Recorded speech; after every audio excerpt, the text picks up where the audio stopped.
welcome back to another episode of Elevated Dialogue here on the Uncle Junior Network. I am the Uncle Junior Network. I am the Uncle Junior, and with me today are my co-hosts, ladies and gentlemen, none other than Mr. Accountable Masculinity himself, ladies and gentlemen, Mr. Victor Viziant. Down at the bottom, Mr. Ray Lewis, the painter, Antoine, Christopher, the other artist, right beside him with the shiny, slick, new bald head, one earphone across the table with Christopher McClellan, ladies and gentlemen. Damn He right. is still the angry guy. Ladies and gentlemen, the poor man's Dr. Phil, the man of many hats, Mr. Roland Walker, and for the first time on the show, Antoine, the soldierpreneur Boyd. Antoine and everybody, how are you doing today? I'm well. Blessed. I'm very well. Doing all right. You said Antoine, you meant Antonio, but yeah, we all right. And why I keep doing that, man? I understood what you meant. Antonio, I apologize, man. I understood what you meant. I understood. I was good. I keep messing it up, man. I'm looking at, even if you're looking at the name, the ANT, I'm just like, bro, I'm just like, bro. Anyway, I'm babbling. Antonio, take a couple minutes, man, to introduce yourself to the audience, to the platform, to everybody here, everybody watching at home, to let them know who you are. Awesome. Thank you so much, man. I appreciate the opportunity to be on here. So a little bit about me. I retired about a couple years ago, not even a couple years ago, from the Georgia Army National Guard after 23 years of service. I spent most of my time. I enlisted at 17, and so things have changed since then. Of course, I got certified as a personal trainer about a few years ago. So I've been doing trainings for a long time, and just recently I got licensed as a financial services agent. So I sell life insurance and annuities to everybody who wants to be able to hide money away from the government, right? You want to be able to hide money away from the government, or you want to decrease your amount of debt, because we do debt mitigation as well. So those are some of the great things that we do. As you can hear, right, my family, right? I started having kids when I was 33. So that was by design, right?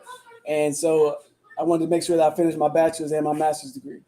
So those are the two biggest things I wanted to get out the way. So that's the reason why I went ahead and rocked that way. And so I have a growing family right now, and I'm a JROTC instructor. That's what I do day to day at a local high school here in Atlanta.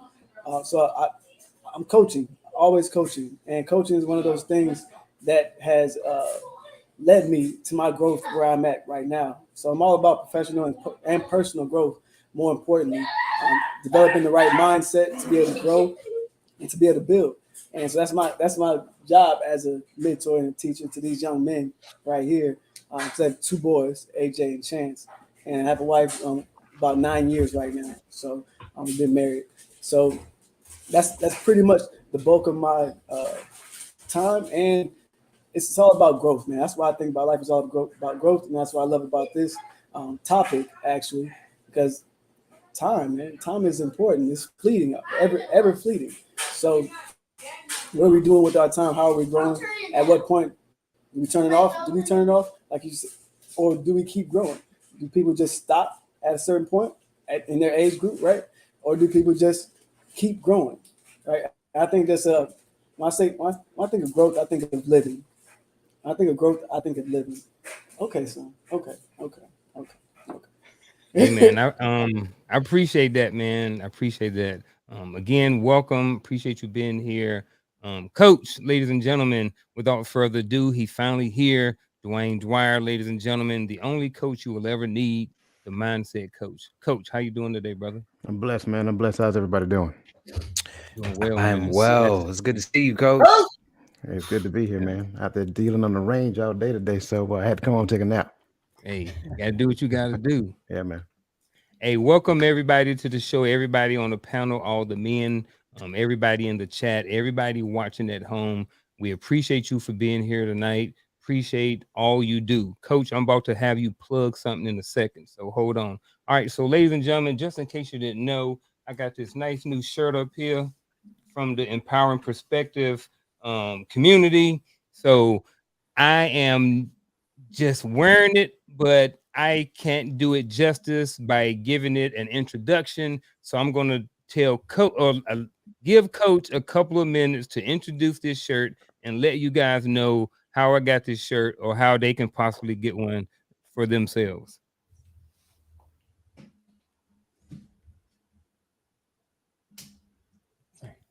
Or maybe we would do it later once the internet. Oh, there you go.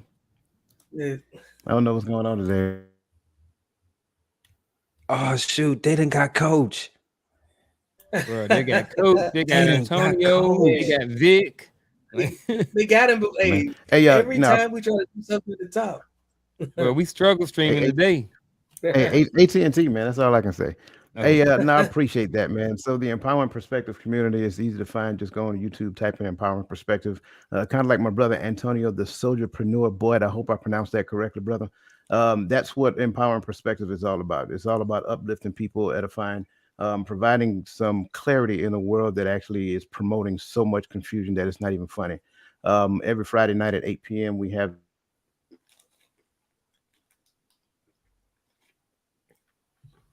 I'll finish it for them every Friday night at 8 p.m. Empowering Perspective podcast. Check it out on Empowering Perspective podcast every Friday night, 8 p.m. You know what? We might well just jump right into the topic, man. So because we don't know how long we're gonna have internet. We don't know what's going on. So you know what? Let's just get right into it. Here's the good thing about it. I found a new feature, Vic, and podcasters, Dwayne, everybody, Coach, everybody like that. So everything gonna get downloaded. So I figured out someone taught me. Actually, shout out to Natasha from the Bold and Driven EP. She let me know how to do this last night. So there's a way that once all of this gets done, you can have your individual recording of just yourself. So we'll talk more about it later. But like I said, man, let's jump right into the topic, man. What should men be doing with their time? We're going to start off with Antonio. He is a guest over here. So to get the show and get the ball rolling. So Antonio, what should men be doing with their time? And the talking point to start this off is what is considered a productive use of time? You know, there are a lot of different things. This is what you should be doing. This is what you should be doing. But before we get into that, let's try to talk about and define what a productive use of time is. Oh man, appreciate that. So I mean, of course, it is a personal thing, right? Some single person, single man, would be considered something else is more important than what I'm considering as important, right? I can speak from my perspective. From when I was single, what was important from when and from when I'm now a married man with kids, right? So my priorities are just different. So whatever you're prioritizing is very important to whatever's very important to you. That's what you should prioritize. And of course, if your job is one of those things that's set in your schedule, if your kids are part of your schedule, or a part of you, because a lot of times they're not, right? Part of your day-to-day activities, you have to shuck some time to that as well. At least an hour within your day, hour, an hour and a half. If you have more time than that, if you're not a business owner, you have more time than that, right? But if you are a business owner, like you all are, or a lot of people are, want to hustle and get their time together, I believe a productive use of your time is really identifying those priorities and you identifying those priorities within your family life structure. Once your family life structure is identified and catered to, meaning in your schedule, then you have to look at your calendar and say, hey, how much more time do I have left? And if I'm in a growing season in my business, I have to allocate more time to that. If I'm at a consistent level, I have a team that's rocking it, then I have more time to grow my business from the outside in. So I would look at if you're growing from the inside out, you got to identify more time. And if it's productive, it's because you're looking at it as value. It's adding value to your business. It's adding value to whatever component of your business that you're working in. Like right now, I'm working on the back end of my business. And how valuable is it? I think the back end is very important. If you don't have a back end operations, it will fall every time that you add more leads to it. So you got to be able to build. So I'm working on the back end of my business, the automations. So those things are a priority right now. So those are productive uses of my time personally. So if anybody's interested in being in automations or anything like that, let me know. We can talk more about that. That's why I want to be more productive with my time. It's I adding in definitely want some automations. more automation conversation. Hey, you can automate so many things. You automate so many different things, and from your prospecting to your managing of personnel, team building, all these things can be automated, and to the point where you are in the managing phase, right? Because you don't want to be all in the data entry phase of your business. You want to be more in the managing of your business. Once you get somebody else to manage that, then you're in the growing phase. They exponentially growing. So that's the automations, I believe, from a business standpoint, from a growth standpoint, is your back end operations, is your automations, is whatever systems that you have in place. That's what the Army taught me, systems. I was a 92 Alpha my whole career. So 92 Alpha was supply specialist. We had to traverse from this software, this database. We had to keep growing with technology and adapting and overcoming within all the technology and still be proficient in it. Meaning I had to teach these things. So whenever we got something, I had to teach it. So I had to get to learn it. So that's how I leverage technology to get things done. So that's how I consider productivity. Anybody else? What's considered a productive use of time? I like the automations piece. It depends on. I think it depends on your business, but I think for me, I would say if it's something that I could do and I already have the equipment, I might go ahead and do it. But if there's an expert that does it better than me, I will outsource that. So I don't have time to, like clean the house all the time, as far as a deep clean or something. So I might get, like someone to come in and clean the house. Now I got, my space back to me, short span of time without having to do a lot of overthinking, and some things are just a time vacuum, like my grass grows too fast for me to cut it every 5 days, so I got to automate that, So I agree with you in that. So I think a good use of time is relative to what it is that you prioritize, and I think that it can't vacuum up too much of your resource that gets you off your path.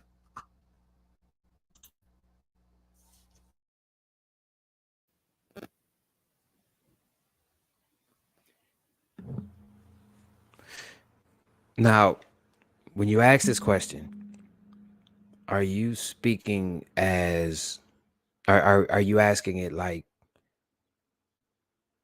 I'll just answer it. Nowadays, I believe that the best use of time as far as men goes is finding a skill that's scalable, because things are getting expensive and you're going to have to find a way to eat. So I wish somebody would have told me this 20 years ago. Find a skill that's scalable, so that way you have the resources to pursue what you really want to do. And it's a bonus if the skill that you found that you can scale is your passion and is what you want to do. That's where I would start. Figure out what that is. And on the same token, you got to figure out who you are too. So figure out who you are, figure out what you want to do, figure out what you're good at, and then go for it. That's where I would start. I think I would jump in and say what a man should be doing with his time. If you aren't where you want to be, all your time, your free time, your allocated time should be to find out first what you want to do, because you don't want to find something to do, because when you find something to do, you're just doing it because. But when you find out where your passion is, where your passion lies, then your heart to go into it and you'll be able to work towards it. But if you don't have the time to relax and that's what you want to do, you got to work. If you got to put food on the table, money in the bank, and all this, you got to find yourself something to do that makes use of your time. And we all like to say, well, $20 an hour, $30 an hour, But when you are in your passion and you working and making sure that you're doing what you're supposed to do, the monetary gain comes as a plus. But find something like, if I want to go fishing all day, I can go fishing. If I want to just sit on my back porch, I can go fishing because I'm prepared for that. But everybody ain't there. So if you aren't prepared to just sit back and chill, you got to get busy. And I'm not saying just doing busy work, because a lot of people do busy work and look like they're moving, but they aren't moving anywhere.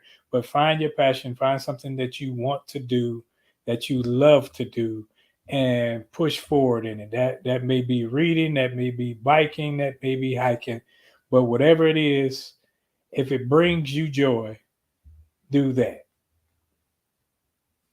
I'm gonna go from a healthy mindset. Let's say you're done with the therapy, you're on your path. I'm gonna come from that point of view, right? So a man should know his role as building. Every day you do something towards your goal. I'm assuming you want to lead. I'm assuming you want to achieve things in life. Any man that's got a brain between his shoulders got to know you got to keep going forward. I don't know if you know this, but I pay attention to the stocks and all that sort of stuff. Poverty is at a new high. You have to keep grinding every day as a man. You can't get complacent. You can't get comfortable. You don't have time to rest. They have enough time to rest when you're dead, but you have time to rest when you take those 2 days off or 3 days off. But every day you should be building towards your goal to make sure you're comfortable later on. You use the youth that you have to benefit later on in the old age that will definitely come to us all. So I think a man's productive day should be, first, take care of his health, get up, do what you need to do to get your exercise out. Second, work towards your passion. And if you're in it, what can you do to make it better today? You should always be on your grind. You should never get complacent. Period. That's what I'm going to say. I think for me, this all depends upon what stage of life you're in, right? I think it's important to have that under wraps first. This kind of goes back to the whole planning for a particular outcome. Productive use of time today may not necessarily produce the outcome that I'm looking for today, but over the course of time, I'll get the outcome that's desired. So I think when we go back and consider, and this kind of goes back to the whole parenting piece I always like to talk about. I think when parents take the time to help their children construct the life that they want to, that kind of propels them on the path that they want to. If they change it at a later point in time, that's fine, right? That's their decision. But at least they got to jump start at doing something. So based upon whatever phase of life you find yourself in at that particular point in time, that helps you to construct what productivity looks like. And again, let's just say a person may be in the phase of their life where the education is the goal. Well, if education is the goal, obviously you start today, you're not going to get the degree tomorrow, right? So obviously, course by course, month by month, year by year, you'll get to the point of gaining that bachelor's degree that gets you to that higher pay scale that Antonio was talking about. That Antoine was talking about. Maybe a master's degree after that. So, maybe a doctorate degree, whatever it looks like for that particular person. And I think that's the key. So each person need to construct what they want to produce so that they can understand what productive time may look like over the course of time. So I'm listening, and if I was to kind of sum up what everybody's talking about, I kind of wrote down this and kind of adding on to kind of verify. At least this is what I think. I kind of wrote down any activity that helps improve your life, yourself, your relationships, or whatever it is that you're working towards. So that's what I came up with. What do you guys think about that? Say that again. Yeah, I said any activity that helps improve your life, yourself, your relationships, or whatever it is that you are working towards. Yep. That's it in a nutshell. I think about efficiency, and just getting better, and the more efficient you become, the more successful you become with and without, it's just relative to how much effort you put to the automation of it, and get something time back. That's it.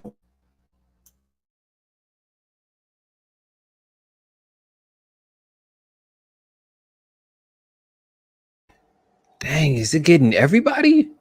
Not me. I did get over here. It got me. It got me last week. It's getting everybody. Hey man, forget y'all. Hey, forget y'all. I had to go outside and crank up my OE254. I'm not listening to Hey, did you have your goggles on? Hey man, I had the hamps on the wheel back there. I'm good now. The hamster on the wheel. He said the 08254K. Yeah. Dang, man. It's such, Antonio, such you a know what that well-timed is? awkward pause. Yeah, they do probably Hell have a no. whole bunch of them awkward pauses tonight when certain people start talking just because of the what you call it. Look, even which guy he started laughing. Hey, shout out to everybody in the chat. Hey, look, hey, if you in the chat or you at home, look, it is what it is. Like some of us, our struggle streaming last week, everybody didn't have their fair share. It's going to happen. It's just part of technology. It is what it is. So you know what, deal with it because we got to deal with it too. You know what I'm saying? But not to be disrespectful, but that it is what it is. So what are some of the consequences of men when they don't use their time in fulfilling ways? Not Having living a people start fulfilling wasting life time. and feeling unfulfilled, which can lead to a lot of depression because you're not where you are, which can lead to anxiety, which makes you think that you need to hurry up and get where you need to go. And then it's like quicksand. It's like quicksand.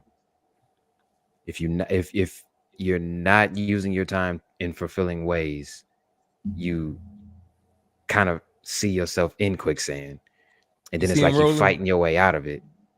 Yeah, You it understand was what I'm getting you saying? right there, Chris. Yeah, you froze for a Really? It was second. getting Yeah, me? you was froze. You were talking like the Chinese people in the movie. See?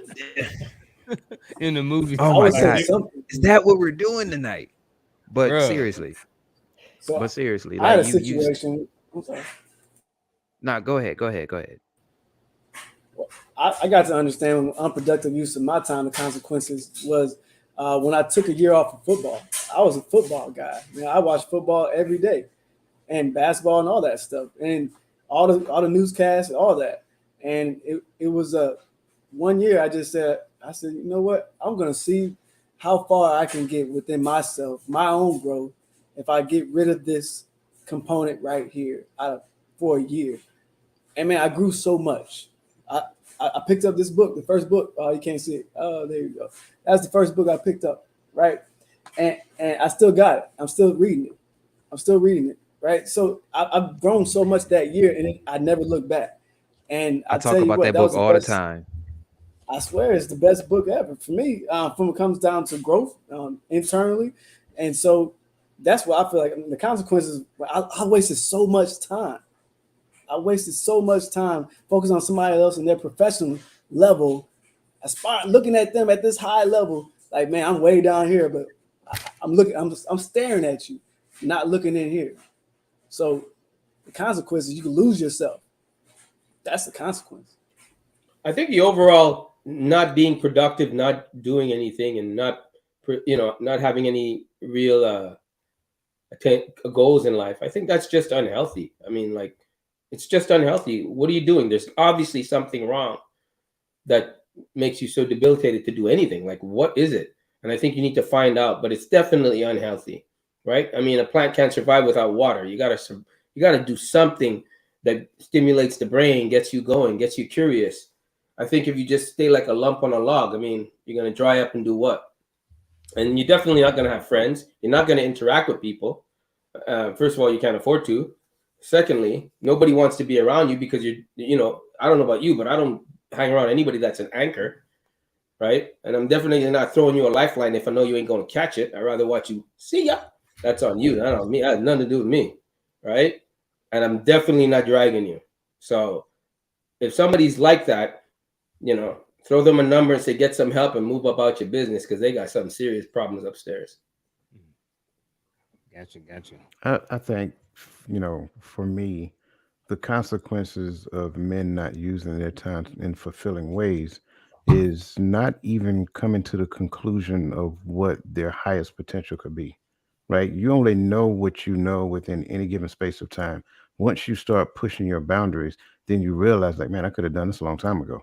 And then why stop there? Like, that's kind of like what the journey of life is all about. Like, coming to the realization of what your potential is, realizing where you sold yourself short. I love listening to the different perspectives just now. I love what Antonio said about Think and Grow Rich, one of my favorite books behind me.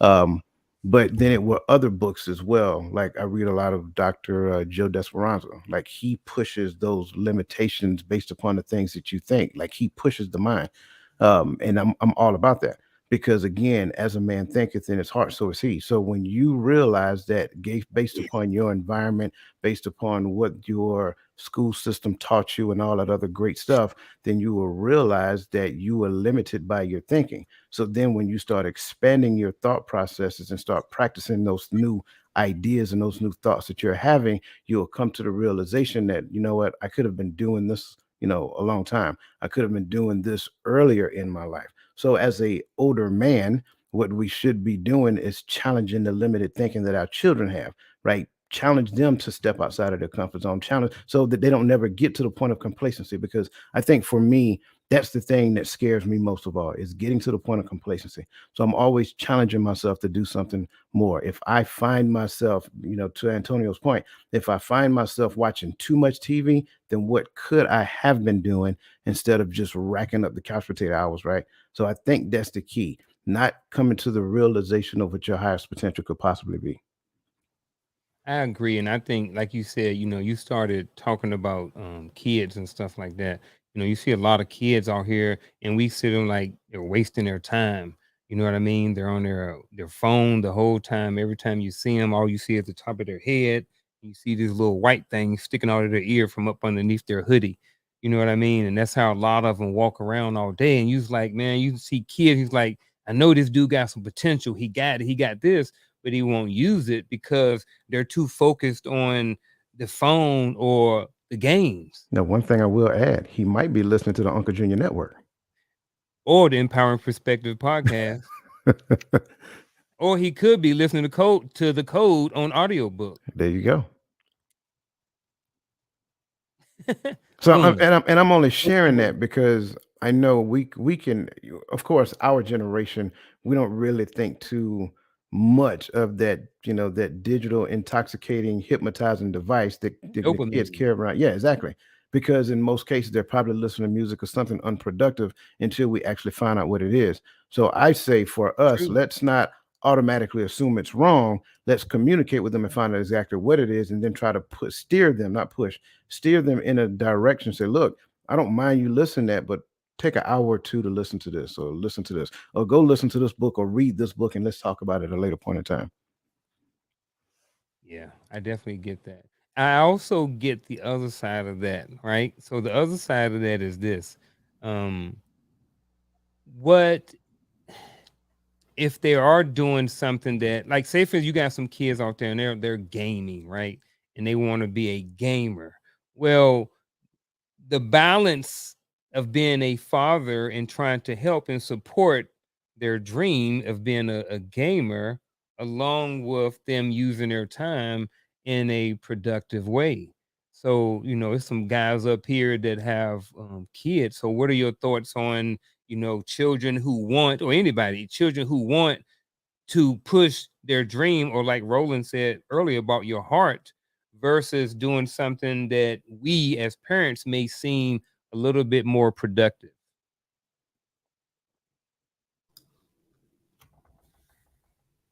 Maybe I didn't answer my question right. All right, fine. I jump out there. Y'all don't want to Okay. talk. So Well, no, I'm gonna kid. answer. I'm gonna answer based upon what I believe you're asking. I would say first, initially for me, is that maybe my thinking about what productivity might be limited based upon that generation's concept as well. So before I jump out there and impose my generational ideas to my son, who my youngest son is 18 years old. So before I jump out there and impose my generational ideas to him, what I would prefer to do is sit down with him and talk with him and find out what his thoughts are, what's he's thinking. Like, what are your anticipation, like based upon what you're doing right now, where do you think that's going to get you at tomorrow? Where do you want to be at tomorrow? Let's start there. And then once he tells that, why not this, why not that? So now it's kind of like me not shooting it down, but just kind of giving him some other things to think about as well. I think one of the most interesting conversations I had with him one day is when he said that, Dad, why am I taking science? Like, for what reason am I don't want to be a scientist. So I'm taking science in school and that does me no good. I say, well, I get that.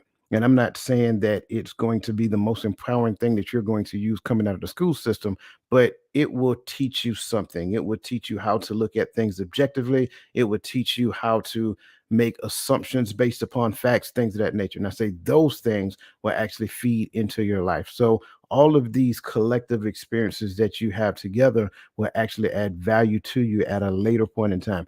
Just don't close your mind to it right now. So I said all that to say, for me, first thought, maybe my thoughts about what his generation is supposed to be doing might be limited based upon what my generation seen growing up. Then get into their thoughts, find out what he's thinking, so forth and so on. And shout out to those three young brothers we talked to not too long ago. Brother Trust, I can't remember, Eric Johnson, and you know what I'm talking about, Andre. Andre. Yeah. So shout out to them because they said a lot of great things that kind of lean in the same Oh, direction. tellers. Tellers, there you go. Yeah. Same things that lean in the direction of what I'm talking about right now, right? So we need to not assume that we know everything there is to know, and then realize that we as adults can learn a lot from our children. And so first stage is learn what they're going through, learn what their experience is, learn what they want to do, and then help them to develop that. Yeah, I definitely like that. I can definitely dig that. Hey, real quick, I want to give a shout out to everybody that's watching at home on Code Talk, Across the Table, the Uncle Junior Network, all these different things, Chris McClellan, all the different platforms. Anybody who's out there, appreciate you joining in and being with us this evening. I really appreciate it. Moving right along, gentlemen. What are some what do you what do you think of some common ways that men spend wasting their time? I know I kind of hit on gaming. Antonio had talked about, his um use of television and watching a lot of sports and stuff like that. So what's considered a use of well not what's what are some common ways that men just waste time in general? But Probably Chasing arguing women on that don't social love media. them. Arguing with people There you on go, social media. Chris. And that too. Yeah. You Arguing gotta with be, people on the internet. What is wrong with you? I Arguing say with people on anything, the internet. Okay. anything done in excess that's not moving you forward. Because you can play the game, you can watch TV, but if that's all you doing and you ain't moved forward, but you saying you got goals, then no, that's too much. Because Mhm.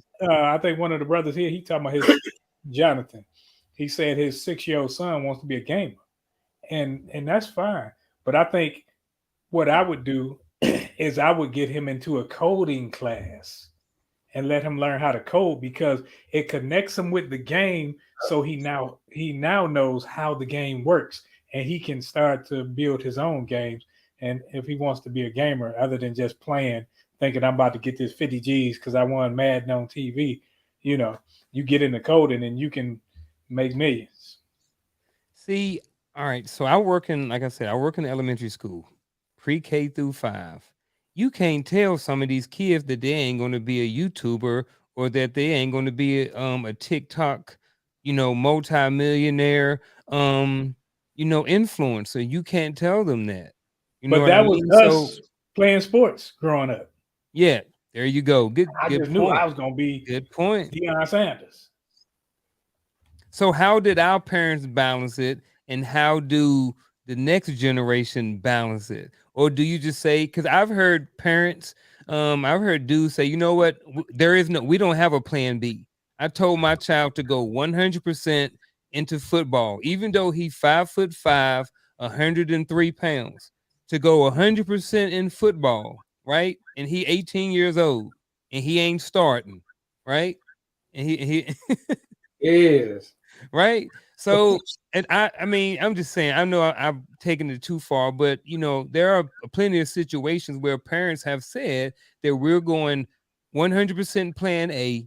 There is no plan B because I don't want my child to think about there is a plan B. I don't want them to have an option.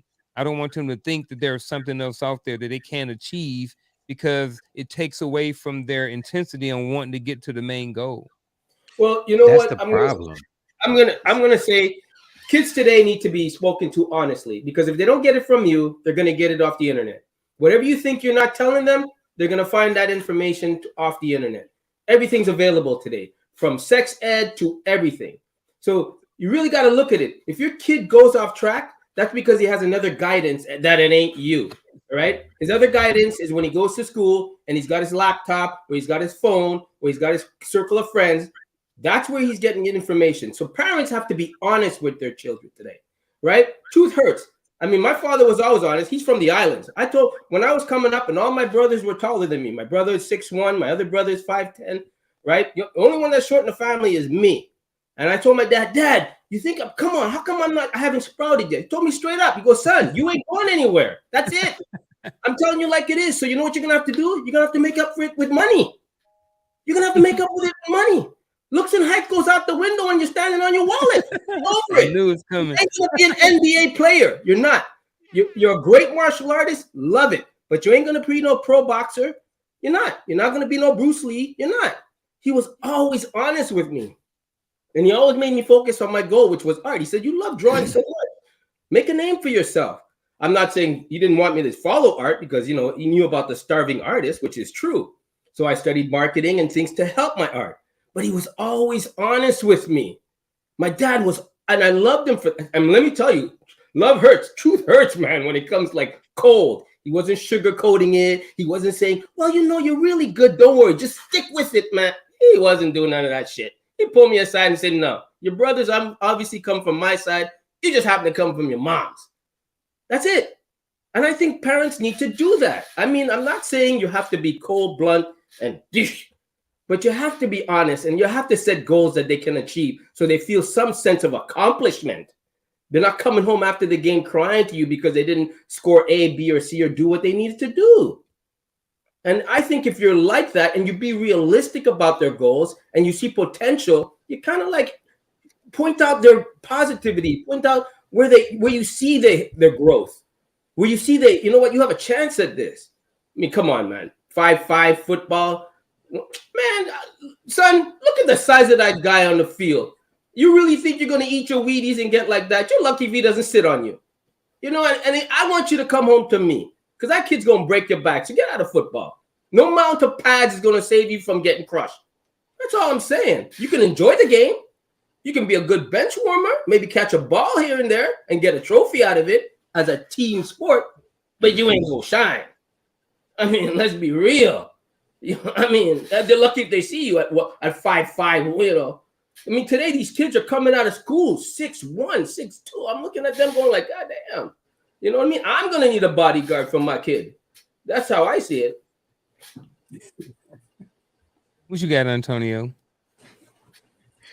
Well, I totally get that, Antoine. But a lot of guys don't even have that male figure in their life to speak anything. And like, if a woman is speaking, they think one way, but when a man says it, that male figure, that mentor, if that person says it, carries a little bit more weight. But a lot of times they don't have that, and that's really creates more waste of the time if you can really dive into that, because you spend a lot of time, you waste a lot of time growing up like I did without a dad, with answers, with questions, so many questions. So I feel like everybody should be in mentorship somewhere, some fashion, to be able to communicate with the younger men, right? You have to be able to communicate with a sternness like I do every day. I don't take no shorts. I'm talking straight to these young guys. I'm in a high school, 9th through 12th, right? I'm talking to everybody. Whoever's listening when I say talk to, I mean, I get that moment, right? I don't preach at all. But the goal is mentorship. That's how you get people to stop wasting their time in life. If we can have that male figure, because it's super important. It's super important. I don't know if anybody here, but I know I've wasted a lot of time because I didn't have that. I didn't have a lot of answers to no questions, man. I had to figure things out, but I did. But I tell you, yeah. Is it fair to say that you and I didn't grow up in this time, right? But it's so easy today to find a mentor with the access you have and a little bit of guidance. I mean, even the counselors at school are doing better. I mean, they visit you at home on Zoom. I mean, you have so many avenues today, right? Your mother can't, I get it. You know, the single parenting, if you're a single mother and you're honest with yourself, you know, you can't give no boy no guidance. I mean, really honest, right? But you can help him find what he needs to find, that male figure, that teacher, that, somebody he can connect with, that his best friend's father.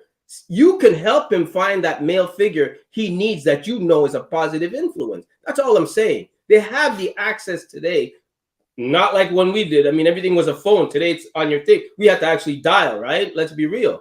So I think coming from that, and I think seeing it the way people have it today, they have it a lot easier to find that mentor.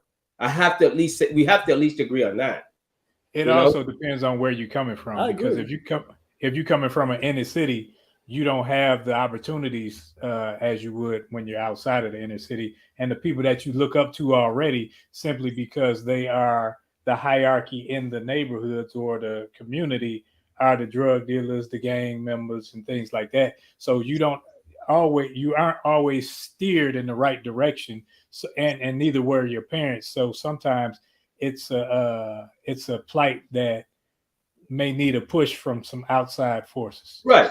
I agree with that, because listen, there's a ghetto in every nationality, every race. There's always a ghetto, right? There's always that unfortunate kid, and there's always those eggs you're going to break, and you can't save everyone, nor would I want to, right? There's only so many people that become the 1%.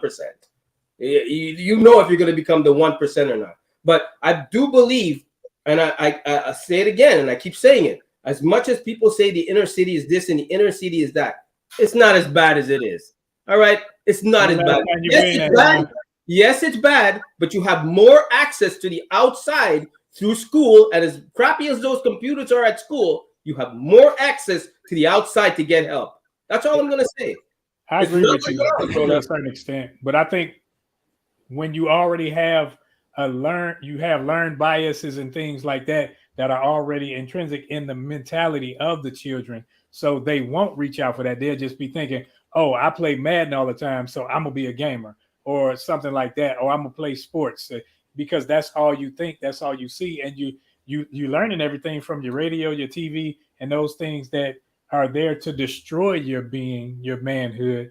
But that's what you're learning from. So it's a harder battle for some of those. And I think some of the things is just you're born into it. Like if if great granddaddy was a gangster, granddad was a gangster, daddy a gangster, all the brothers gangsters, you're probably going to be a gangster. I don't care what's going on. It's probably going to be, you ain't going to have no choice. That's part of the family business. So that's probably what you're going to end up growing up to be. And I know that may not be every case, but yes, there is more access out there. And even though there's more access, people still don't know that they need to access certain things. I didn't know about mentors till I was in my 30s. You know what I mean? For I really understood that what a mentor was. And then in my 40s, to where I really understood the importance of it and why I needed one. You know what I'm saying? And really, sometimes, a coach could be a mentor. He could be my mentor, even though he may not know it. You know what I mean? So things like that, putting yourself in front of the right people and knowing that you need a mentor, knowing that you need a mentor is the key. That's the big key right there. Knowing if you need a mentor, and everybody don't always know that they need a mentor. Like I said, I didn't know until I was in my 40s. But that falls in the category is you can't save everyone. Somebody has to be in that pool. That's all I'm saying. So I kind of want to go back if we can, because I know we talked about if my child wants to be a professional football player and he's like 5'2", 105, soaking wet, right? I believe in brutal honesty to a certain degree, right? I don't want to destroy the dream that he has, because before, if you go back, and I don't know how, looking at most people, when you go back into certain eras, there was a guy named Eric Metcalf and some real short guys, Darren Sproles, like 5'8". Before those guys, 5'8" was not even dreamed of in the NFL. So I don't want to destroy the dream, first of all. However, what I also help the child to understand is not to limit any options along the way. Maybe you are not designed to be on the field in the NFL. Maybe you're designed to be on the sidelines in the NFL. So I think when you look at it from that perspective, when you shoot the dream, then the child feel kind of like, disheartened and just feel like you don't have faith in them and things of that nature, then you lose the opportunity to mentor that child. And that's the point I want to go at right there, because again, I'm agreeing with the brutally honest, but sometimes we need to keep that to ourselves.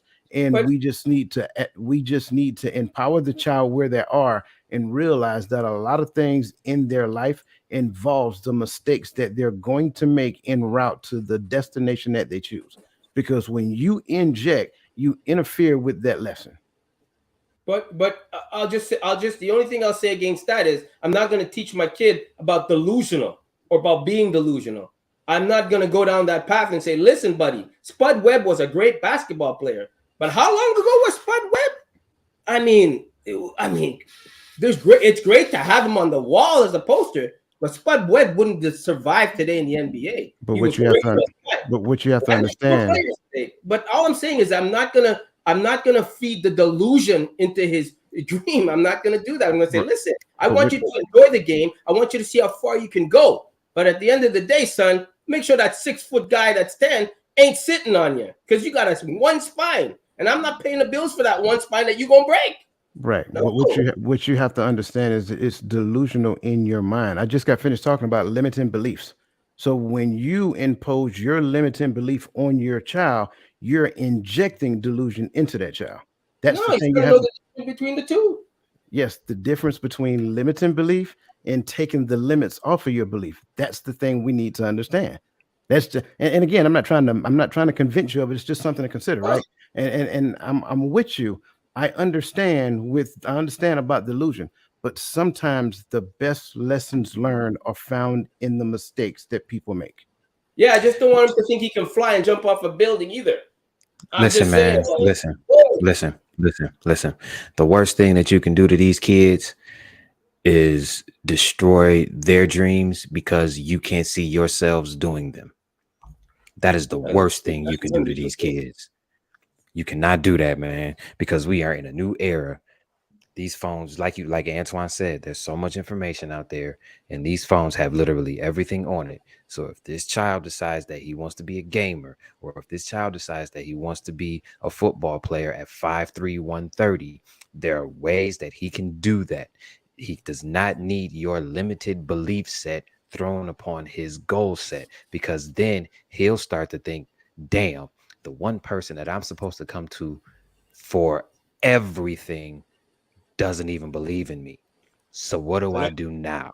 You understand what I'm saying? I understand the brutal honesty component behind it, but there's also the emotional and mental mind state that your child is going to have based off of the things that come out of your mouth, because you're dad, and he's going to respect what comes out of your mouth because you are dad. So you have to be careful when you're trying to make them you have to be careful when you're putting them in the position to not be quote unquote delusional and just flat out destroying what they want to do. Because if you do that, then there's a whole nother side of it that nobody really dives into. Then he's not going to want to do anything, because if he's like, why not? Why would I want to do anything? Or why would I want to come to you with what I want to do when all you're going to do is shit on what I'm doing because you can't see yourself doing it, or you can't see how I got this person, and this person to help me do it.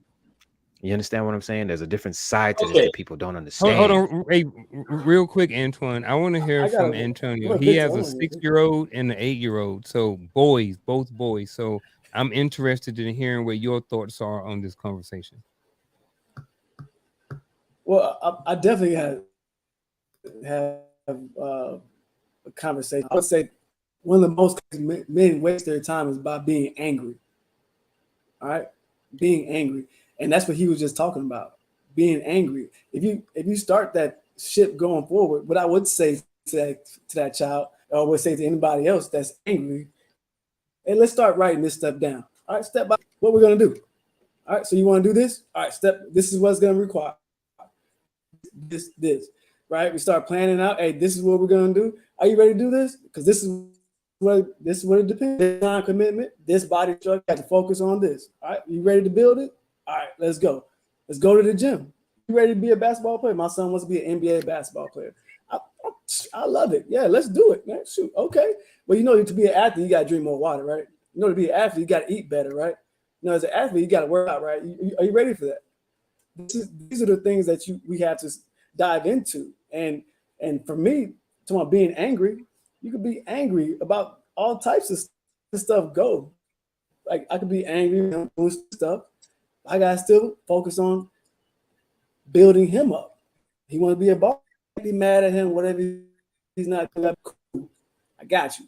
But you know, John Morant, he drank his water. Did you see him? He drank his water. Aren't you? Don't you want to be a ball player? So those things, I would walk them through the process and get their buy-in into the situation. But as with anybody, right?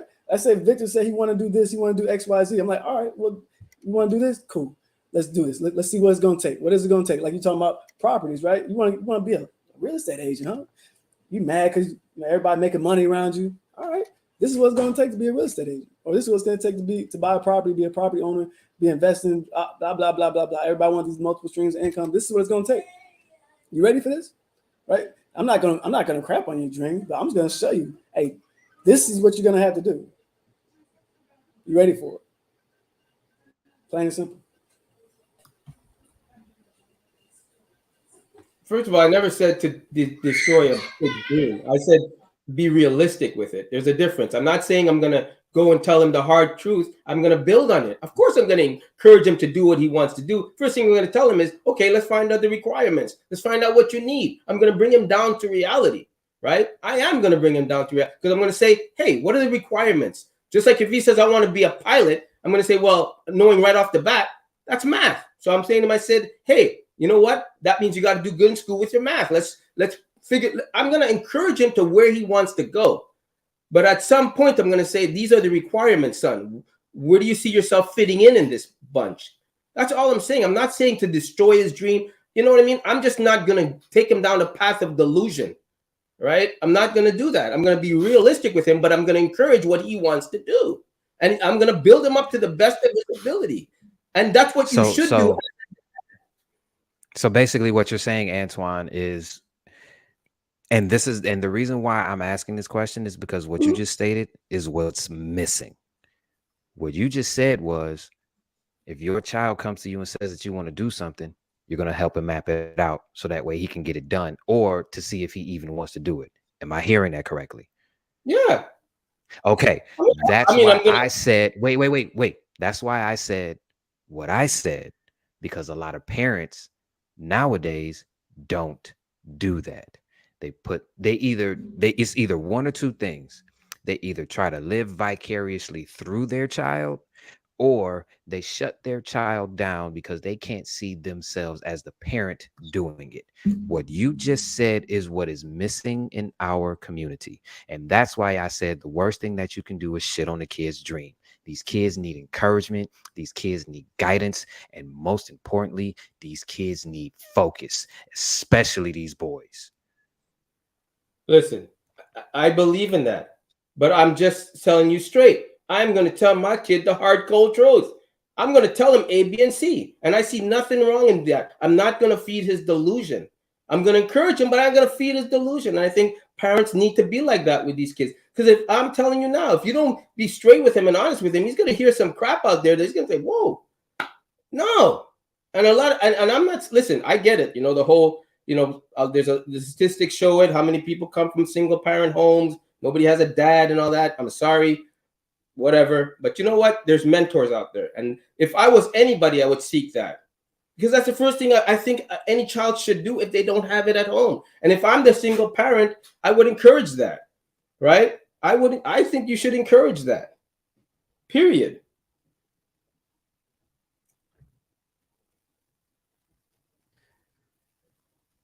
Sounds good to me then, gentlemen. Moving right along. We are almost an hour into the show. I want to take another opportunity to thank everybody in the chat, everybody watching at home. See a lot of different information, a lot of different comments going on and different things like that. If you do have a comment or a question or something, like a question for the show or for the panel, feel free to pop it up. We may get around to it, just FYI. It threw me off. Where's we at? All right, so man, I was liking that conversation. I kind of don't even want to get back to the topic, but at the same time, I do would like to. So we talked about all the different things, right? So how can, like, how do we teach our sons, or how do we teach other men to like kind of develop a sense of purpose? You know what I mean, or goals or anything like that when it comes to their time. You know what I mean? Like, how do we help guide them into kind of like saying, hey, look, this is probably a little bit more productive than this. Kind of like piggybacking off of what Coach already had literally just talked about. You know what I'm saying? So how do we move that part of the conversation forward to where now we're giving solutions to where we're helping men navigate life, to get to their goals, and not, more than just the talking piece, or maybe it is just the talking piece. What you got, Roland? I think first and foremost, you got to model it. You got to model it. Give them something to look forward to. And when you model it, they like, man, I want to do that. And they see, like I always tell my grandsons, you always got to have some money in your pocket. Always got to have some money. But there are ways I got to teach them how to get money so they don't just think they just got to go get some money. So I think first and foremost, you model it, and then you pique their interest. That's why you got to take them to various things, expose them to a gambit of things so they don't just have to choose one or two things. They can say, okay, I like this, I like that. So when their likes are broad, now they can narrow it down on their own, and then you can target that to see how you can push them or lead them and guide them in whatever area they choose.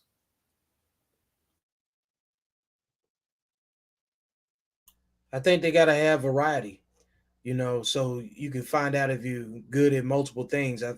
First and foremost, you gotta have a skill to maximize your time. If you don't have a skill, you're gonna be in a position where somebody else is gonna use you for more labor. You'll have less of your time if you don't have a skill. So, a skill that you can actually monetize, and that needs to be a level of intellectual property involved with it, and something that you can do physically as well. Because in the worst case scenario, you got to be useful to yourself. So if you can create passive income from intellectual property and mix it in with some other resources and networks, you can travel far. But like all of those things, comfort is hard to obtain without any of the different things that I named. Doesn't say that you can't do it. It just says it's a lot more obtainable when you have resources and a solid network where you add value to it. I think that uh, your goal to like people like saying build yourself up. It's about gaining tangible experience that at some point benefits you in key situations. You may have an experience that you had when you worked at a fast food chain when you were a younger man, and you may evolve to a point where you're working in a situation where it requires you to multitask a little bit more. And that experience, from back in the day when you worked, fast food or whatever, may be tangible enough to leverage, so you can sort out chaos and become a better problem solver. So I don't figure it out unless you try to do something. And I think you got to develop a skill so you can actually support your case scenario.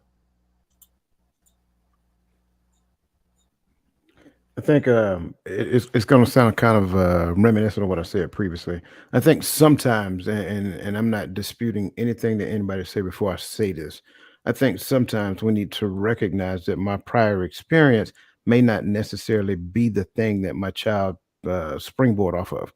So part of that is understanding that me and my child may need to learn together as we partner for that child to springboard into the life that he wants to live. Think about it. When you go back to our parents and things of that nature, it was a transition from industry to industry. Like we are the generation that actually seen the factory industry change from the factory industry to the .com industry. So our parents, as great as they are, they were the group that probably struggled helping us to get to where we were trying to get to in life. And so the same looks like kind of like what we just talked about with the gamer. Being having a game as a playing a game as a profession was unheard of for our group because we were raised by hard workers. And so now you look at the upcoming generation, working hard is not something that most of them are going to do based upon the way that we understand it. Working hard looks different to them. So I think when it comes down to helping them develop a clear sense of purpose, the first thing that we understand is that we may not necessarily know what their purpose is, right? We help them to get to the point of developing their purpose on their own as we partner with them en route to their destination. If you really want to see a relationship thrive, go through the struggle with the person. Don't act like you know the struggle that they're going to go through. Sure, you can use your experiences to help them overcome said struggle that they will get. But when you always try to talk to the child from the place of dominance, then trust me, it's going to be somebody else out there that's going to talk to them from the place of connection. And that's going to be the person that they go to more so than they go to you. So I think the biggest thing, how can men develop a clear sense of purpose, is understand that they have to, like, no one can do it for you. You have to do it on your own. I can tell you what my purpose is, but that does nothing for the other 5 men on this panel. And that's the piece. The same thing is going to happen for your child. Sure, you want to pass along your spoils to your child, but that goes in conjunction with whatever their purpose is. It's not going to be their purpose, and I think that's the thing. Now, if you have a family business that you're trying to pass on, and you're grooming them to take over the family business, that may or may not work. You got to be open to that. So helping them understand that they need to develop a clear sense of purpose, and I can't do it for you. I can partner with you and help you, but I can't do it. Yeah, I like that, and I want to piggyback off of what you and Roland just talked about. Roland mentioned purpose, and you mentioned partnership. You know, what I mean, when you speaking to the boys and the kids and just other men and different things like that. And I think it's peace too. When you're having these conversations, I think that, it has to be a purpose. I think modeling is always a great way to get your point across to someone without having to do anything. If you are an upstanding citizen, you come to work on time, different things like that, people will just see that. Those are something that you can pass down to your child without actually having to actually say anything. They can see you do those things. Having, a partnership when you're having a conversation with your child or your son or something like that, it works a lot better, because usually when you're working as a partnership, you both have a goal that you're trying to achieve, and it's not just me telling you what to do or how you should be. And I like the point that Antonio talked about, is laying out the foundation for what people want to do, and what your kids want to do. And I think that works with purpose and goals and guiding and how they spend their time too. You say, hey, look, you're playing games, little bro, for 7 hours a day. If you continue to grow spend 7 hours a day, you know what I mean? What could you be doing if you had a part-time job and you was working, let's say half of that time, 3.5 hours of it? You know what I mean? Think of the money that you could save. Think about what you could do with that money, different things like that. You're going to die one day. At some point in your life, you're going to want to retire. So I think all of those things are important when you're trying to help your child or help someone when it's come time to trying to develop your purpose and goals, and how to guide them on how people should spend or how they can be spending their time. Like I said, it ain't always about this what you should be doing, this what you should be doing. You know what I mean? Talk it out, bro. If you keep spending 7 hours a day on the game, what is going to be the end goal of this? You know what I mean? But if I can add to that, Yes, add to. I think the piece here is that if it's their plan, I don't have to help them understand that they're not intimately involved in their plan, because it's their plan. They're going to want to spend the time that they need to make that plan come to fruition. If it's my plan, that's when they're going to do those other things, the unhealthy things, because it wasn't something that they really wanted to do. It's something that my dad told me I got to do. So it's like, okay, I get around to it. So I'm not going to put a whole lot of time in it. But help them to develop the plan. I promise you don't have to convince them to put time into it. They'll do it on their own. I think, like, as a parent, first of all, depending on what age your kid is, what age your child is, first of all, you're going to let him be the kid he wants to be at a certain age, right? You're going to let him have his fun and be the kid that he wants to be. If he wants to play, let him play. And then at a certain age, as he develops, you develop. But I think you should lead by example.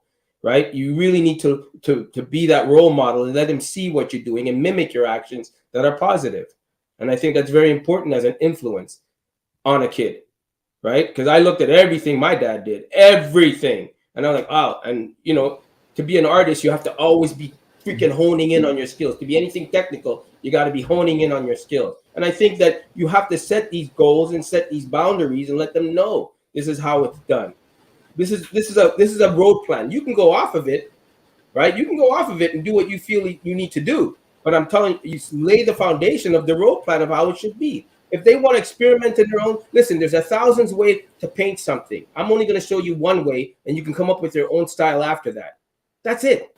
I'm going to show you how to use Photoshop. But there's 1,000 keys to know what to need to do. And I think be one of those keys. Be a solid key for him.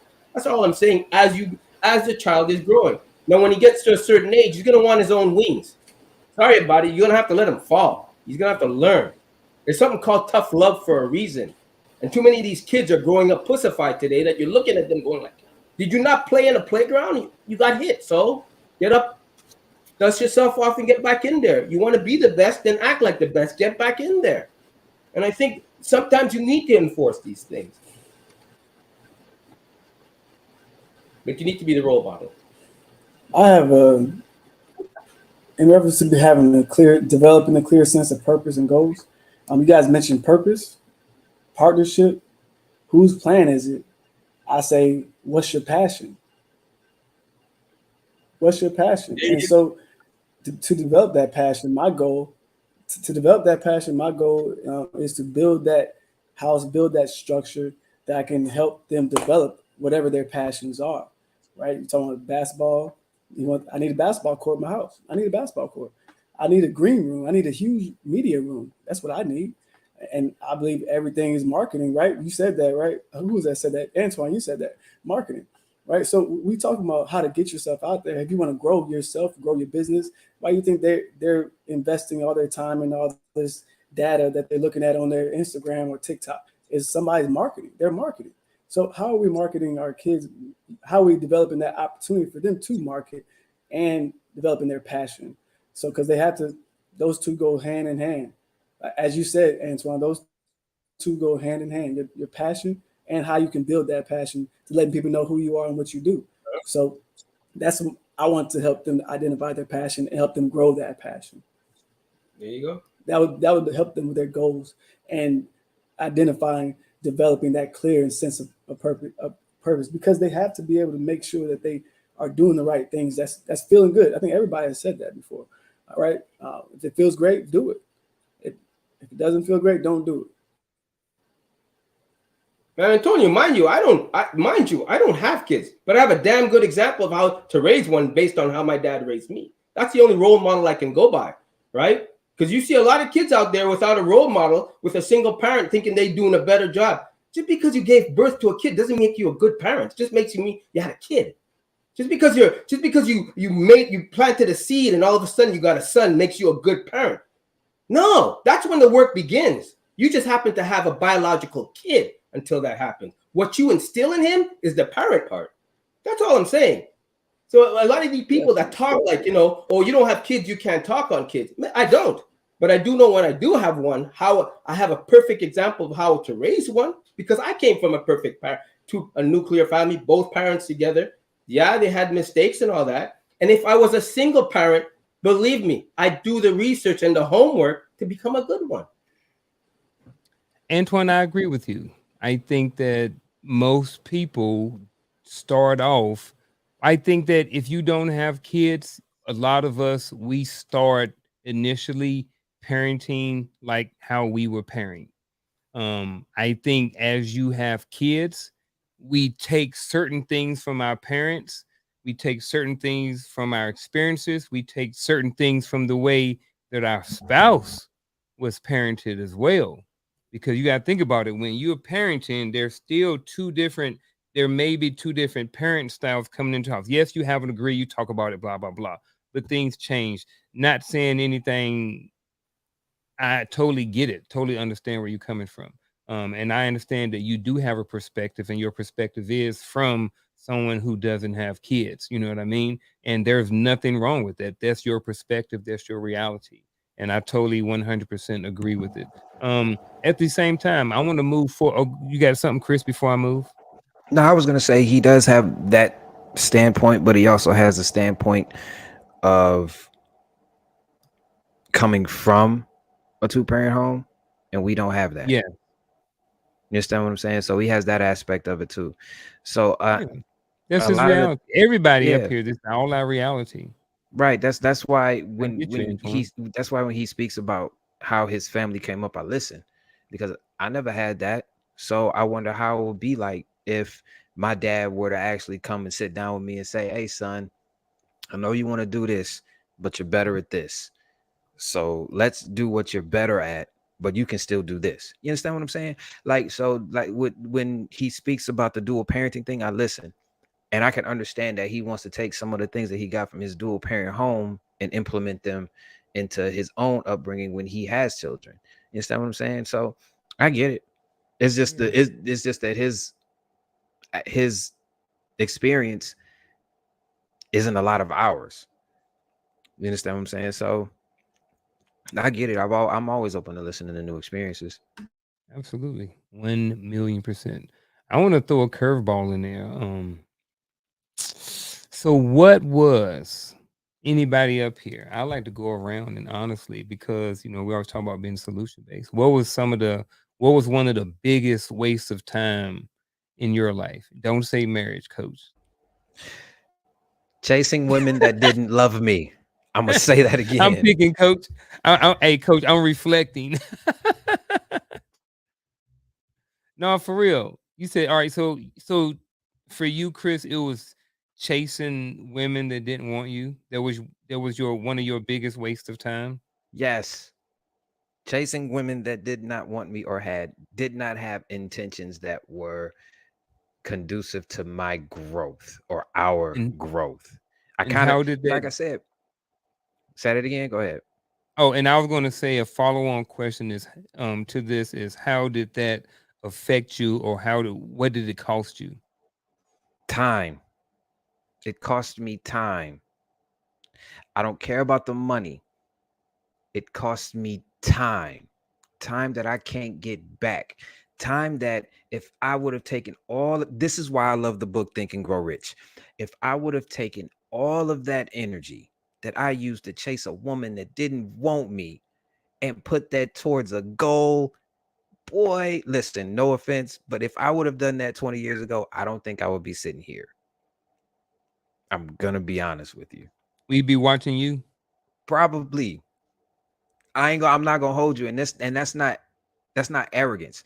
It's No, I like it. ex, it's accepting the fact that I wasted so much time doing that when I could have been doing this and they would have came anyway. You understand what I'm saying? So yes, chasing women that did not love me was the absolute biggest waste of time I have ever experienced in my life. You got that shit right. Wow. I'm gonna jump in here before y'all get started again. Ooh, biggest. What's the question again? Whew. You muted. That's why I got the button. Look at that. What is one of the biggest wastes of time in your life? I can't blame nobody else because I chased women. I was led by my little Peter and all that other stuff. But I think discipline, the lack of discipline, having the lack of discipline has affected every aspect of my life in a negative way. When you don't have discipline, you chasing the women, you chasing the money, you leading with your Peter, you doing all these things that lead you to destruction instead of your own goals. But when you are disciplined, resilient, and you goal oriented, lifestyles change and your behavior change. You know what? I'll go next. For me, no, the lack of accountability. I'm just being real. And at some point in my life, I was always right, and the other person was always wrong. And whenever anything was brought to me, I would always twist it, I would turn it, and I'm like, nah, it ain't like that. Zero accountability at a for many years in my life. I don't know why, but it is what it is. So for me, that lack of accountability cost me relationships, it cost me money, it cost me probably to get in more trouble and to get demoted in the military. Like a whole bunch of negative things just came in my life from just having no accountability. And what you have when you don't have accountability is you don't have growth. So what happened is if you're not accountable, you don't reflect, you don't do any of those things. So you never come to the understanding that something needs to change. And in turn, you never change. So you stay where you are in the same old unaccountable self or same old unaccountable life. So for me, mine was not having any accountability. Antoine muted. I want to hear what his is. Or you just Oh, laughing at shit. everybody. No, dude, my biggest. Oh, I'm laughing shit. because my biggest waste of time was taking the time it took to get over my exes. That was my biggest waste of time. Oh my That's- God, some of the That's a time good one. of sobbing in a stupid bedroom when I could have been productive was trying to get over some of the exes that I've been through and some of the regrets of who I've taken out and spent money on. That is the everything else I learned from. But that particular moment of each one that took a piece of me, because let's be honest, they do take a little piece, a little chunk on it. They took up too much real estate in my mind. Oh my! I should have. Oh boy, that's why I'm laughing because that's the only thing that came to my mind. You know, jeez, boy. Dude, I agree with Rudy. This is a who? safe place to cry, Antoine. Let it out, Antoine. Let it out. Let it out. Come We on, got bro. you. That's the first thing that came to my mind. Like I wasted so much time on them. Oh boy, oh boy. Mm-mm-mm. You know, and the funny thing is, you're a better man from it. That's the funny thing is, you'll always have that one that got away. You know, the fish that got away. But then when you get over it, you just realize like you wasted so much time on being unproductive and listening to your own miseries that you could have been so productive, could have been out there, could have been a better person, jump in the gym. That's what I'm going to say to that. Gotcha. I think so. My initial thought as I was listening to this question, I'll be honest with you, the first thought I had was the same thing that John said in the chat. Shout out to John. Because I think every experience that I went through was necessary. So I didn't view anything I've been through as a waste of time. I think I shared with a lot of people, even though I was married and divorced, one of the things like to say is that that was probably the most pivotal moments in my life because I learned so much about myself. However, in the spirit of the question, I think one of the biggest wastes of my time, waste of times in my life was comparing myself to other people. I think I did a lot of that Mhm. at different stages in my life, especially when I was a young boy, kind of like what we just talked about.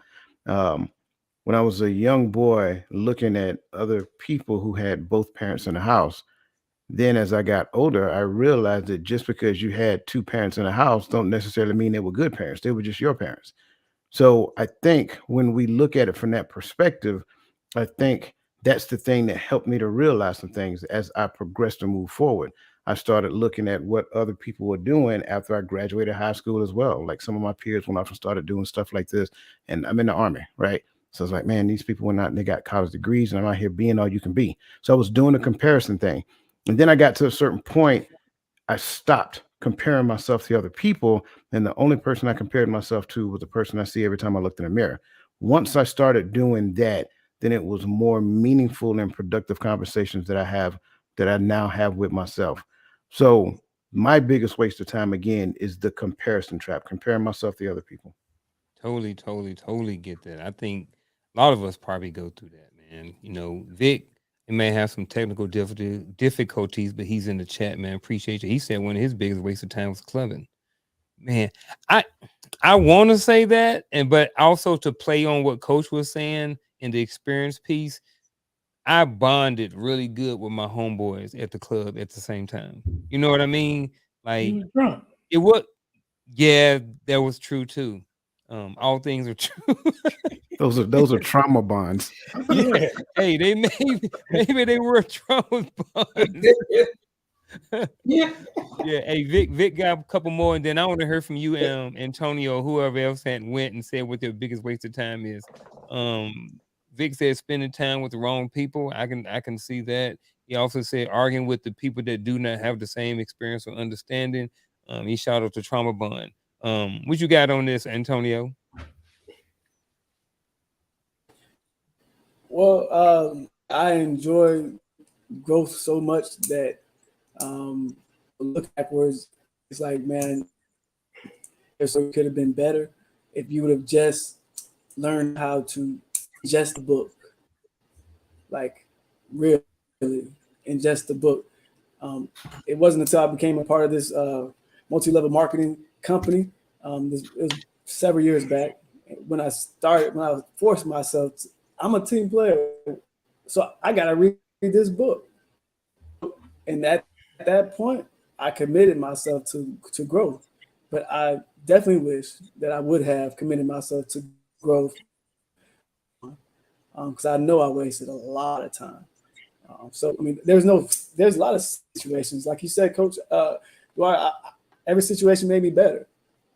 Every situation made me better, made me more sharpen my iron a lot more, right? And to cut into different spaces. But I just know that question is what it is. My biggest waste of time is I wish I'd have grew a lot more earlier than later. So yeah. That's real talk. Hey, shout out to Gina in the chat. She said people pleasing for her. She wasted years of her life trying to ensure other people's pleasure. I think that has a lot of truth to it. Gentlemen, real quick, we're gonna switch before we jump into the final thoughts. I want to give a shout out to Tyrone Reed. That's one of my old soldiers. What's up, brother? Son Reed.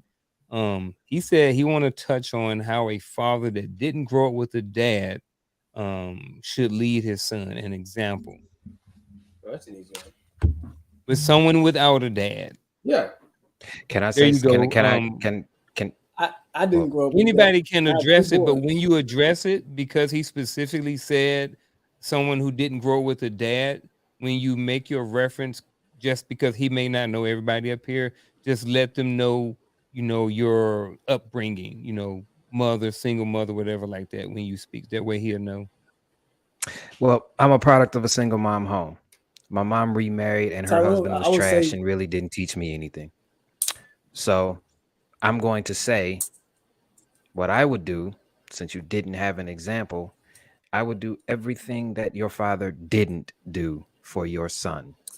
Give him everything that your father did not give you.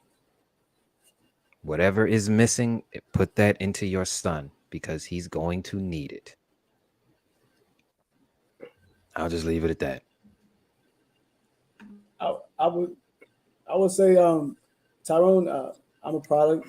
I have three other brothers, no sisters. I have one mother. She's been married 5 times. I have 11 uncles. 11 uncles.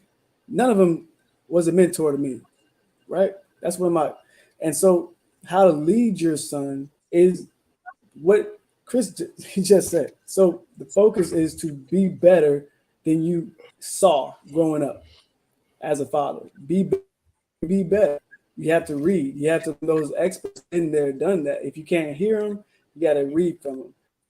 And I tell you what, you have to look at society as it is now because you have to know who you're learning from. You have to know where they're at. Are they in their marketing phase? Are they building their business? Right? You have to learn what the bare minimum, the foundation, and what foundation you agree with when it comes to religion, when it comes to other parents, when it comes down to other women. Because if you're going to deal with other women, if you have their mother, right? You have to deal with like what he said. You have to be able to focus on what's important to you, and then you have to identify within them the characteristics that you see within them and feed into those characteristics. I have 2 boys myself, and so I had to lead them. I had to lead them by example. By example, for one. That's for one. I think Antoine mentioned that. We have to lead by example. And what example? And you have to share with them what you're passionate about. Share with them what you're interested in. Share with them you think a man should be like. You should, because you have to aspire to be that. You can't be selling dreams. Hopefully, you're not that guy to sell dreams to the girls in the club. So I've never been that guy to sell the dreams to the women in the club. So don't sell dreams to your kids. All right. That's one of the biggest things. Be real and be that example and learn how to read and teach them how to read. I gotta jump in here, and Antonio, you know, you part of the family now, so I gotta jump on you too, because I had to take my glasses off when you said I got one mama, but I forgot we in 2023. So hey, whatever. But for me, Good point. a household with a bunch of women. You know, I was in a household with my grandmother, my mother, my auntie, my sister, cousins, all female. So pretty much I ain't learned how to pee standing up until I was 12. No, I'm just joking. But I like the joke. But I was about to say, I hope you joking. no, I'm joking. But as a man, not having that male role model, I think first and foremost, if you're teaching your children, they just told you the blueprint, the platform, because you know what hindered you, and you know now. And if you don't, you need a mentor first. But you should know what you want to instill in your child, in your male child, how you want him to act, how you want him to carry himself. So that's what you do. You don't have to say, well, Bill Cosby on the Huxtables wasn't my daddy. It don't matter. You know what you didn't like, and you know what you do like. So those things that are positive, instill those things into your children, into your males and female children, and they'll turn out right. It's not that a lot of us didn't grow up with fathers in the house, and we turned out all right. Yeah, I agree with that. Like I can only go off my experience with my friends because as you guys know. So if I was to go off my friend, like he said, I said, he had no a man dad like normal, but he grew up great, successful. And I said, how does it feel to be a dad? He goes, you know what? I'm just gonna give my kid everything I didn't have. That's all he did. That's all he had to go off of. So I just think you learn from your mistakes and pass that on. That's all you can do. I mean, that's all he did. He goes, I just wanted my kid to have everything I didn't have, and I was determined to be there. Because he's successful. He threw himself into school. He was the lonely kid. Just threw himself into what he did, and today he's successful and he has a kid of his own, and that's all I can go off of. Yeah. So for me, I was a military brat until the age of 3. My mother and my father separated. Then we flew out of Heidelberg, Germany, took a hop back to the States, and like my brother, Roland, I was raised in a house at that particular point in time with a whole bunch of females. I would say the first thing to keep in mind is that um, having a leader doesn't make you having an example does not make you a good father. I want to make sure that I say that because there are a lot of bad examples out there, and if you pay close attention, you will hear them all the time. Just keep in mind that those are other people's experiences. So having a father in the house or not having a father in the house has no guarantee on making you a good father. So don't look at being raised without a dad as an example as a bad thing, because now you get to create the blueprint of what fatherhood looks like for you in the generations of men in your family to come. I think that's the best place to start. Lead according to the character that you want your lineage, the Reed lineage, to be known as. And I think if you keep that in mind, that will make you that will put you in a space to where you say, I want the Reed men in this family to be honest. I want the Reed men to be respectable. I want them to be, so forth and so on, because you get to create the blueprint now. And I think that's a wonderful space to be in. Amen. I like that. That was real good. Everybody, I really appreciate all your all your thoughts to read. Read. I hope you good with this, brother. Hope that all the men up here gave you some good information or something you can use to add to your kit bag, man. So appreciate it. Ladies and gentlemen, we're about to roll out of here, but before we do, we are going to um, spend a couple more minutes and go around with the finals. I don't know why I'm off today, but it is what it is. The show must go on. You know what I mean? But it is what it is. Like I said, we're gonna go around the horn and we're gonna start off with our final thoughts. And we're gonna start with none other than the other artist, ladies and gentlemen, Mr. Antoine Christopher. Final thoughts. Oh boy. Pertaining to what we talked about today, I would definitely say be the father that you did, that if you didn't have one, be the father you want to be. Discipline your kid, be the right dad, do the right things, lead by example. Um, you know, some are more fortunate than others, you know. So I would say guide them in the right direction, you know. Don't make your kid live some delusional life. That ain't gonna happen. Be realistic with him. You know, encourage him where he wants to go, but at a certain point, make him understand that, you know, not everybody's blessed to do certain things. You're blessed to do what you want to do and what you're meant to do. So find his passion and encourage his passion, you know. Be a good example for him. Don't kill his dreams. Nothing about killing dreams. It's about making him experiencing them, make him see them. You know, it's like a plant. You keep watering it. But if you see him in a positive direction, throw more on it. So I would say that as for what we spoke about today. Be the example you want your kid to be.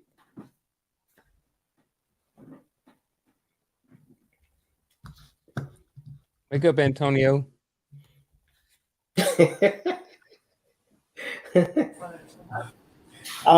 Yeah, I'm doing something. Anyhow, I would say this conversation has been great, and when it comes down to wasting time or not being productive with your time or not leading or leading a child, I believe it is all about your priorities and how you live in your life. And what is your goals? What is your dreams, your aspirations? Are you doing anything about them? If you're doing something about them, are you being productive with it? And being productive is really being aware of your situation, aware of your situation, your living situation, your work situation, and of course your time. Your time. Are you looking at your calendar? Are you going off a calendar? Are you just going off the whim? There are big things in your life that you want to pay attention to. Get them out the way. If that takes time, focus on that. That's what's going to take time. But make sure you don't look back and say, because you just project yourself however far ahead, next year, 5 years, whatever. You project yourself further and you say, hey, would this be a waste of time if I'm looking back? That's my biggest thing. You look at your kids the same way. Would this, me being angry about this, or me talking to him about this, or would this be a waste of time, a waste of energy, a waste of mindset? Because you can waste away your mindset by being angry, and you lose so much time. So please just be mindful of those things. Project yourself, your future self, your future self. That's all I got. What should men be doing with their time? I think I said this earlier. I think the best way, especially if you're young, this is something that we were never taught when we were young. Find you a skill that's scalable, so that way you can pay for your passion. Or if your passion is a skill that can be scalable, pursue that, and do not allow anyone to put their limited mindset on your goals, because they are your goals. Do not expect people to understand what you're doing. Don't even expect them to think you're going to succeed. But if you can find something that you love to do, that you would do for free, but people will pay you to do it, go do that. You'll be better off in the long run. That's my final thought.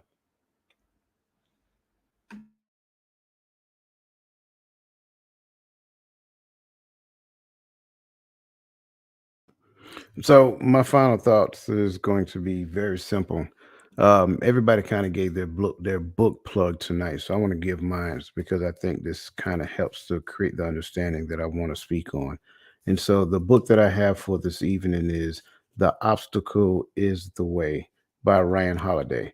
And as you can see, the subtitle is "The Timeless Art of Turning Trials into Triumph." This book is all about talking about certain people from historical references and how they took adversity and turned it into triumph. And I think that's the thing that we have to do. So, to my brother Tyrone Reed, again, I think that's a good point of reference because what should men be doing with their time? One of the things I believe, as you can see behind me, is that they should themselves should never lose the desire to learn. You should be a lifelong learner. You should be continuing to sharpen this thing right here, especially as we get older, because this right here is the most valuable weapon that you have, or the most valuable resource. I'm not going to say weapon. It's the most valuable resource that you have. I know when we were younger, we thought we were bulletproof and we can run like the $6 million man. For those of you who are old enough to understand that reference, um, but I think that's the key because with a sharpened mind, you can actually be that person that your child really needs you to be, not the person that you think you're supposed to be. And I think that kind of helps to shape the reality for me. And I want to go back to it again. For me, I think the key that I wish I understood earlier is that, again, I get to create the blueprint for other young men to emulate. Now I think I'm doing that now as a mentor. Shout out to my brother Antonio because I think it's just awesome. Um, so from that point on, now you can steer them in the direction of setting goals, right? Setting a vision for their life and setting goals or milestones to meet in order to achieve that vision.